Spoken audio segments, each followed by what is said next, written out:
everyone, and welcome to the VCalla Show. I'm Vincenzo Calla, the host, and today I'm welcome the MPP for Ottawa South and the Interim Leader of the Ontario Liberal Party, John Fraser, to the show. Today we'll be talking about the future of Ontario's Liberals. Thanks, John, for your time, and thanks for joining me again. Good to join you, Vincenzo. Thanks for inviting me. Well, it's great to have you. We were just chatting before how it's been almost a year since our last conversation. It was Yeah. April 2022, so it's great to have you again. I'm going to go into a bit of an explanation about the topic, and we'll move on to the questions. So, the Ontario Liberal Party has been a major party in Ontario's legislature, routinely forming governments in our province's history. The last time they were in power was from 2003 until 2018, with three majority governments and one minority government under Dalton McGuinty and later Kathleen Wynne. In the 2018 election, the party lost its official party status and did not regain in 2022. John Fraser, who's joining me today, among a few other colleagues, has kept his seat secure over the past 5 years amidst these uncertain times and what I'm sure has been some challenging times for the party, but you've continued on in legislature. So as the party has had their AGM this March and talks of this leadership election begin, it's a very pivotal movement for the Liberal movement in Ontario. So, John, we'll talk a bit about this, but first off, before we go on to talking about the future, I want to ask you about right now. So, over the past 6 to 7 months after the election, I wanted to ask, what have you been focusing on as leader and as a party in general? Two things really is holding the government to account a leader of a party that's in opposition. So it's been busy because the government's been doing a lot of things. The green belt has been a huge issue. Some of the moves to add more profit into healthcare have been big topics, and also affordability. That's a big challenge for people right now. So, we're pushing the government to recognize that and take actions to support that. And then, from a party perspective, it's really just to get us ready for this AGM, and that's a lot of work. We're going to have probably the biggest AGM we've had in at least 20 years. A lot of that has to do, we've got races for the executive. We're going to make a big decision about how we're going to conduct the next leadership race, whether it's going to be one member, one vote, or a delegated convention, which is something we've done for a long time. So that's driven a lot of interest, and we're going to have at least 1,500 people there, which is a fantastic number. And it's interesting, again, we are 8 seats in the legislature, so we are under that very high bar that the Ford government set. It's the highest bar for official party status of any province in Canada. But here's the thing: we actually beat the official opposition in popular vote, and they got 31 seats, and we got 8. That's just the way our electoral system works. And the other interesting thing is we held our vote essentially from 2018. So I think we may have lost 7,000 votes. The NDP lost 750,000 votes, and the Tories lost 380,000. So the last election was a strange election, an election with low turnout.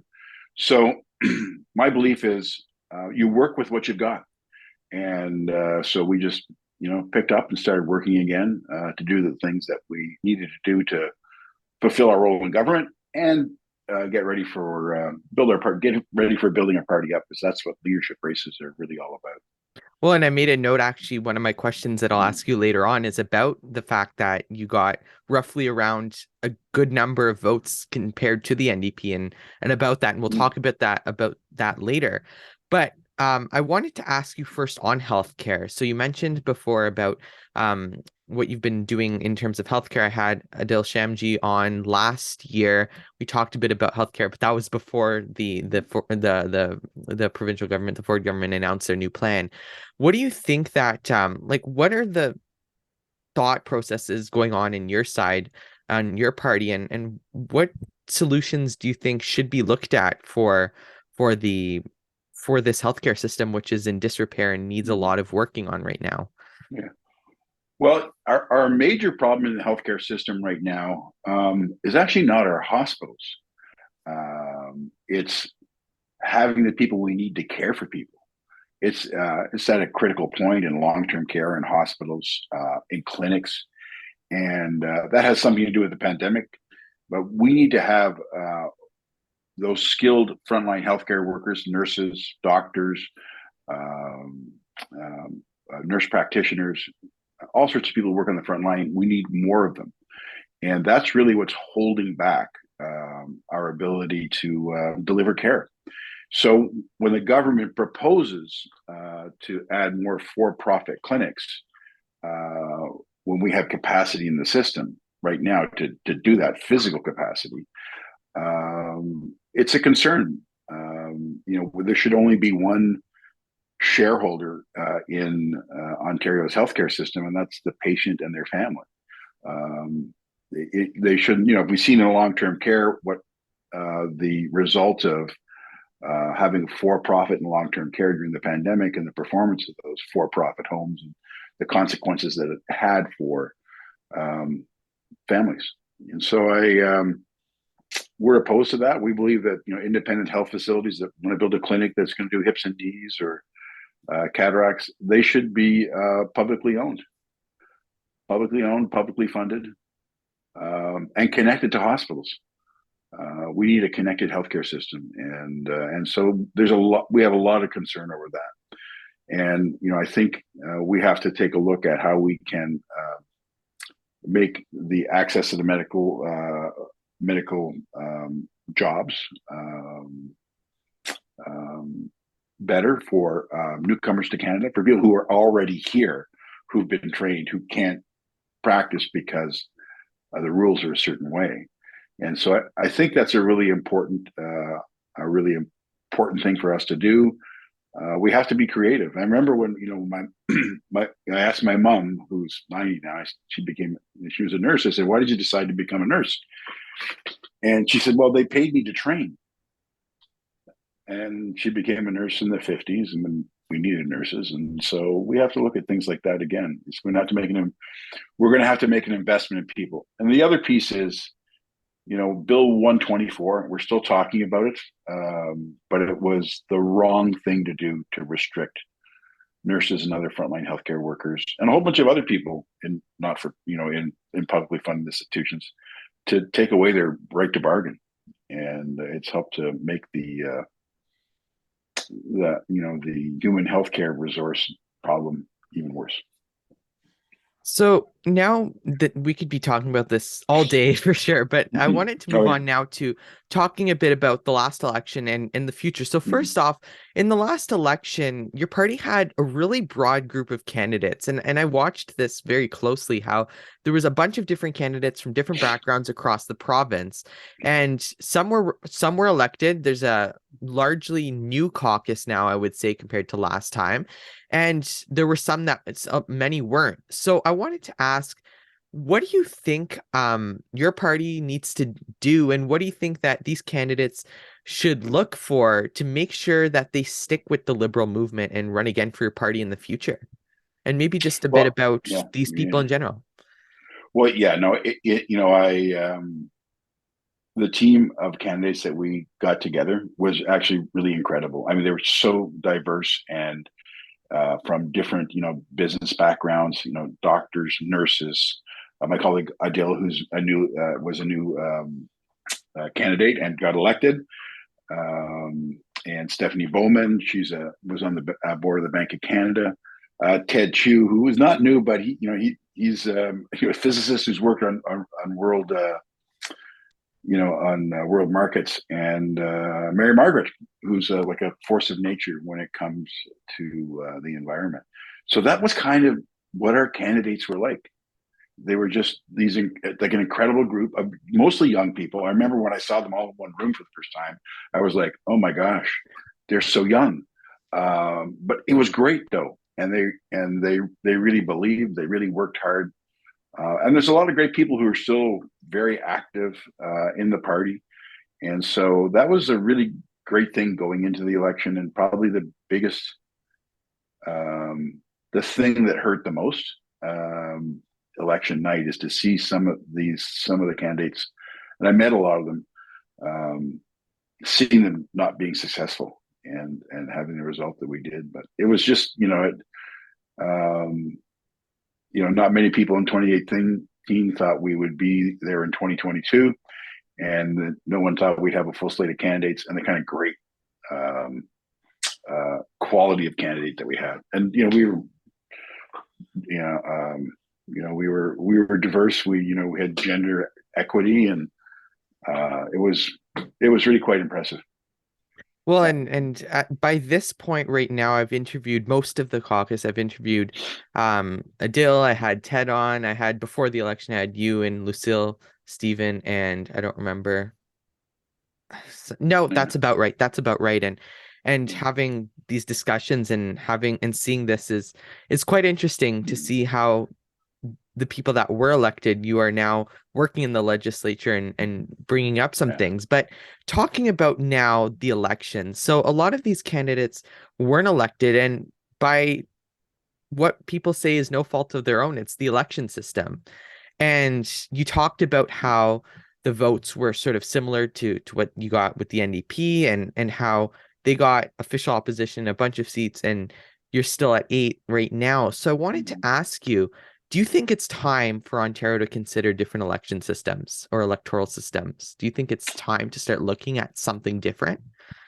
Well, I'm agnostic as to the electoral system because I do believe that whatever system you bring in will have its peculiarities, negative aspects.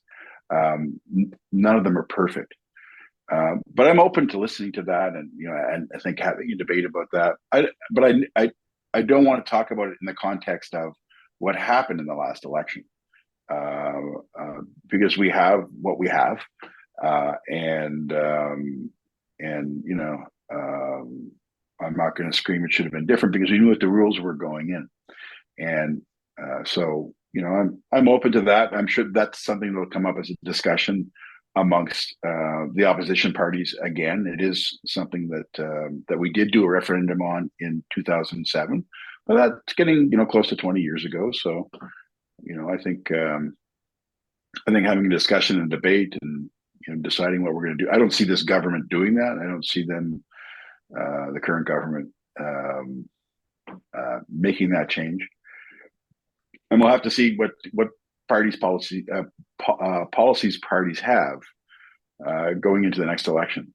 We went in with a ranked ballot. We thought that would be in the last election. But as I say, like I said, it's good to have a debate. I'm agnostic about it and neutral as I'm a part, as in my, especially my role right now as interim leader. And so yeah, it's it is disappointing, but what it does point to, and I'd like to remind people of this, is that the core of our party is strong. But what it does point to, and I'd like to remind people of this, is that the core of our party is strong, that our support is strong. I mean, I think 1.1 million voters, and so we have to remember that. When we look at the things that we're not happy about in the election, 8 seats, it means that we don't have access to a lot of research money and a whole bunch of the other parties do. That's really hard. But we know that our vote is strong. We need to build on that, and we know that our party's strong because we're going to have this AGM that's going to be, having 1,500 people at any political AGM of any provincial party in Canada is a lot of people, and so that there's an interest. So we've been around for 160 years, as you know. I think 160, more than 160 years, and we're going to be around for a lot longer. So it's not something I worry about. Sometimes the work's really hard sometimes when you're trying to do an AGM with maybe 6 or 7 people who are working in the party office, right? Trying to organize one that's that big. So you rely a lot on volunteers, and they have to split their time between what they do to earn a living and how they can help you. And so, but we've managed to do it. We paid down a $10 million debt in 2018, and 2 years before the other parties. So you just have to put your head down and work. That's what you got to do. Yeah, and now I wanted to look a bit at that extensive history you had, and so older than Canada, the party is older than the Yep. country itself, but obviously we've had governments and legislatures in our province for far longer than the Federation of Canada has existed, and you've had a lot of governments. There's not quite to the point of federal government where it's only been liberals and conservatives, but for the most part, that's sort of been the case in Ontario, where power has sort of shifted back and forth. And I wanted to ask you, looking at that extensive history, while also going forward in a new light, what do you think is a good mix of looking at the past while also looking to the future in terms of going about the way you do things as a party? Well, I think the past. I think what the past does for us is it builds a brand. People know who we are, right? And I think from a perspective of how do you go forward, well, politics is changing, right? So how we communicate to people is changing. What people expect is changing. And the amount of information that people coming at people is incredible. So and there's a growing crop of younger voters, and so we have to listen. I think is the most important thing. We have to listen and focus on those things um, that are most important. You know, I was asked once in a grade 5 class by a young woman or young girl. She was 10. She said, "What's the hardest thing about your job?" And I used to joke that it was I sat all day long and it was going to do me in, but we wouldn't have enough exercise. But the answer I gave her, it's not being able to do all the things that you want to do for people, which means you have to make choices. You can't do everything. And so I think that's a thing to focus on. And I think people understand that. You can't choose everything. You can't do everything. And try to focus on the things that are most important to people right now. For instance, affordability and healthcare are two huge issues that people are saying, we need help. And I want to make sure that my our healthcare system is there for my family, but then the next generation, the generation after that. So I think that's where the future. I think that's where the future is. That's not. We'll have to understand how to communicate in a different way to newer voters who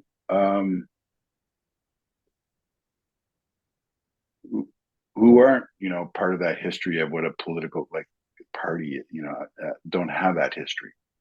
So I think that's how what we have to do going forward. And finally now I wanted to ask you, so I know that right now with the AGM coming up and talking a bit about this future of the party, we're starting to see the discussion with potential candidates running for leadership and all that. And I won't ask you about specific candidates or anything, but what do you think we see a number of potential candidates rising up. What do you think we need to, or what do you think Ontarians need to see? And what do you think just generally Liberal members and Ontarians who might be interested in voting for the Liberals, or Ontarians that are just interested in looking at different parties or looking for a change, what do you think they need to see in a potential new candidate who wants to rise for leader? What do you think should be focused on in the next race? Well, I I think the most important qualities for the next leader, and that I think Ontarians need to see or want to see, is you need to have somebody who's going to work hard, and someone who's going to listen. Right? That's a really important part of being a leader, is being able to listen. And number three is and being able to learn. Leaders have to grow on the job. They have to have that capacity to grow. And you see that in different leaders over time, whether it be like my former boss Dalton McGuinty or someone like Barack Obama, that people, who you can see they get better at what they do as they go along. I think that's I think those are the most important to me, the most important qualities. Leaders don't all come out of the box ready made to to be some paradigm of what a leader is supposed to look like. Just you need certain qualities, right? And I also believe authenticity is a big thing. Is that people just want to hear it like it is, and they don't want kind of canned political talk. People have, authenticity is that thing that you hear when you're listening to somebody, where you're going like, I'm hearing what that person's believing or what they're thinking, and you may not agree with them. Like Fetterman in Pennsylvania is like a great example of that, which is you've got this guy who's got positions all over the spectrum. And he wins as a Democrat, even though he's, against gun control. But people knew, okay, well, I know what he stands for. I know what's coming from him is what he believes. I can hear that authenticity. I think that's a really important quality in a leader, and you can see that throughout history, right? So, yeah. Yeah, and definitely something that your party, and not just your party, but all parties struggle with and deal with and have to face at one point or another. And looking at what will the future be, and like you said, politics is up and down, and there's going to be highs and there's going to be lows. And the best thing about the lower points or the medium points is you can go up from there, and it's important. So any final thoughts on the future and what you've been doing over the past little while in as the leader, anything about that before we finish off for today? Well, yeah, I'm looking forward to the AGM and making some decisions about how we're going to vote, and then the whole process of leadership it is a process that ends in getting a leader, and getting a leader is important, but the process that happens in the middle is as important, or maybe in some ways even more important, because you want to build up your party in all the regions in Ontario. You want to raise more money. You want to raise awareness of your brand, and so that process that we do is really important. So that's as a party perspective, that's the thing we need to focus on, which means we got to get to all Ontarians, and we have to have the leadership candidates, all of them, whoever they are, have to work in every region to build up support for the party, and that's what I'm looking forward to. I think that it's a great opportunity, and so as soon as we get everything sorted out at the AGM, we'll start that process. There's already some thought going into it, but we need that's a decision that's not just made by me; it's made by the party executive and a group of people. So I'm looking forward to that. Well, thanks so much for joining me today. It was great chatting with you and talking about the future of the Liberal Party of Ontario, and sort of looking forward and having this discussion just in general about Ontario. So thanks so much. Yeah. Okay. Thanks a lot, Vincenzo. It's a pleasure to be on your show again, and come and check in with us anytime. I'm sure a lot of my colleagues be happy to talk to you. I think you've talked to most of them already, but they'll talk to you again. Most of them. I'm going to reach out to Stephanie and Mary Margaret and Mitzi in the next little while too. Those are the three that I haven't interviewed yet. Well, so, I was just going to say is that actually, I was saying we have 4 new members, half the caucus is new, but Stephen and Lucille are still relatively new. Yeah. Because they were elected halfway through the last term. So it's like Mitzi and I are we're the one, I'm the oldest. And so Mitzi and I actually got elected at the same time. But it's, it's, they're really good folks. I'm really proud of them. And I mean, it's not easy because they're working with what they've got, not what everybody else has in the legislature. And yeah, great bunch.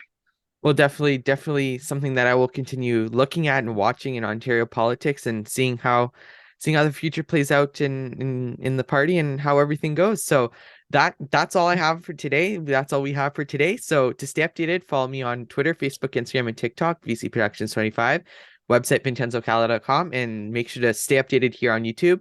So the VCalla Show is a VCalla production. So until the next video, I'm Vincenzo Calla, signing out.